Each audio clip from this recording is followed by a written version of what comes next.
Revelation chapter 13.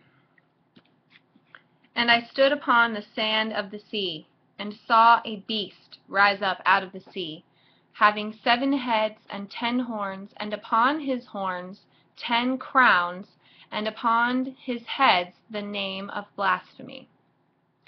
And the beast which I saw was like unto a leopard, and his feet were as the feet of a bear, and his mouth as the mouth of a lion.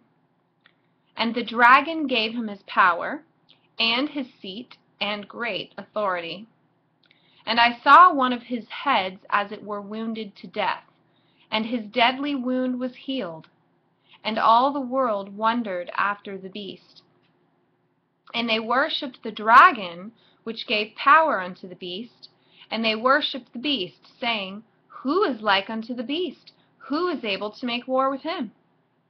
And there was given unto him a mouth, speaking great things and blasphemies, and power was given unto him to continue 42 months.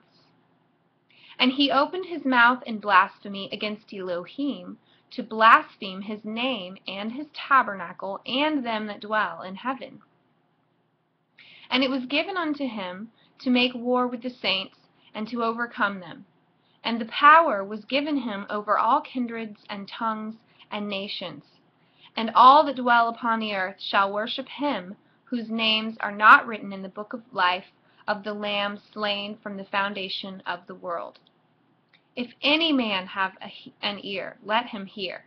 He that leadeth into captivity shall go into captivity. He that killeth with the sword must be killed with the sword. Here is the patience and the faith of the saints. And I beheld another beast coming up out of the earth, and he had 2 horns like a lamb, and he spake as a dragon.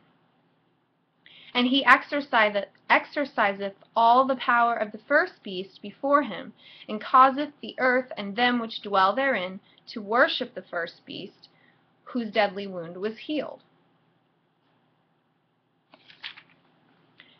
And he doeth great wonders, so that he maketh fire come down from heaven on the earth in the sight of men, and deceiveth them that dwell on the earth by the means of those miracles which he had power to do in the sight of the beast, saying to them that dwell on the earth that they should make an image to the beast, which had the wound by a sword, and did live.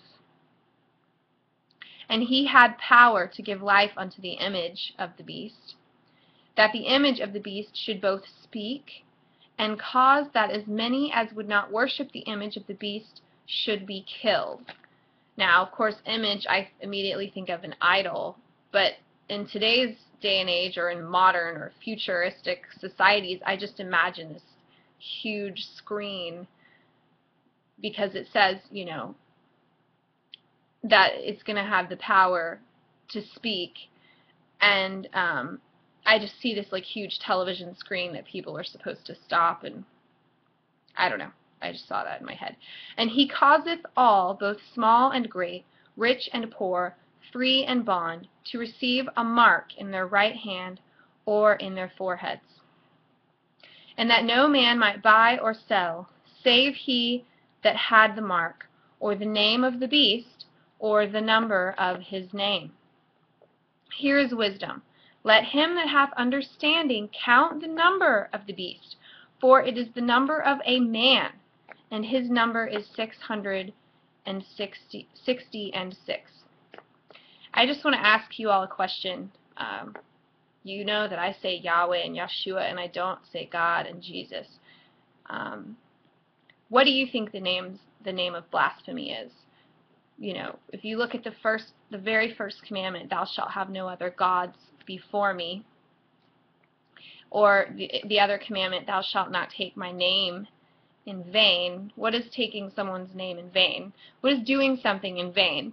It's doing something for no reason. Yes, it can also be making it have less meaning and using it like, you know, GD it or whatever, but doing something in vain is when you're trying to accomplish something and you don't. Such as someone perhaps praying on the name Jesus, and it's not his name. Paul and Barnabas came up with the name Jesus Christ after Yahshua's death.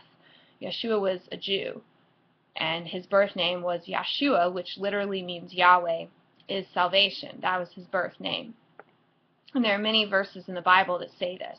And the question is, what does Jesus Christ, what does that name mean? Well, Christ means anointed one, and Jesus means Savior. But it can also be interpreted as of Zeus. Well, Zeus is the son of Kronos, who is synonymous with Satan. So why would you ever want to call Yahshua that? Of course, it's really hard when you've been raised saying that, and I was raised saying that. That's why my parents actually divorced when I was very young, too young to remember, was because my mom took my dad to church, and he started actually reading the Bible, and he said, why are we going to church on Sunday? Why are you doing this? And then they ended up divorcing, and then a few years later he figured these things out. And so if you have another explanation for what the name of blasphemy is, then please by all means post it below.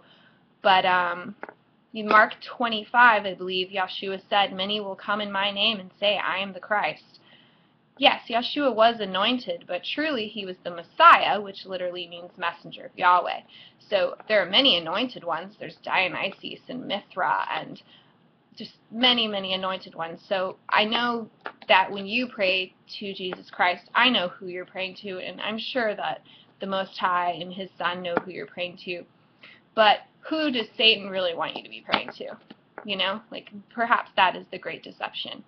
So if you want to unsub me, I understand. But I just want to tweak your brain a little bit because I think it's really important. So, yeah, okay.